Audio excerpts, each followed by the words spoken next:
Scott Peters needs to sign the pledge. Scott Peters needs to co-sponsor the Green New Deal, H.R. 109.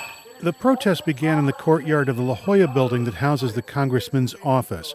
Megaphones, whistling, and chanting disrupted the normally sedate building, and the protesters occupied the congressman's office. Scott Peters! Step aside! The activists are trying to convince Peters to support the Green New Deal. That's a sweeping policy initiative that attempts to curb carbon emissions and overhaul the way the nation's economy works. We're calling on Representative Scott Peters.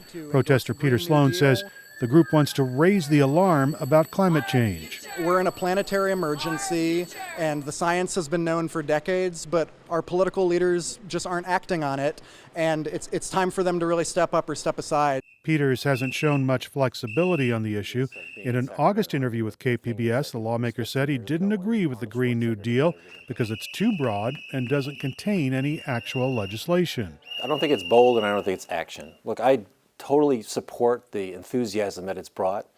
I'm really happy to see that voters appear to be interested in what I've been interested in for 20 years, which is climate action, and they're taking votes based on that. But the Green New Deal is not bold in that it doesn't bring anybody else in. We are raising the alarm. Peters says he doesn't support including free education or guaranteed job proposals in a climate action measure. He argues those items should be debated separately. There's such a limited time to take action on climate change. And Masada Deason-House is the director of San Diego 350. We will continue to try and convince Scott Peters and our other elected officials that we really need bold, comprehensive action on climate change. The protest ended without any arrests, even though almost a dozen people say they were prepared to go to jail. Erik Anderson, KPBS News.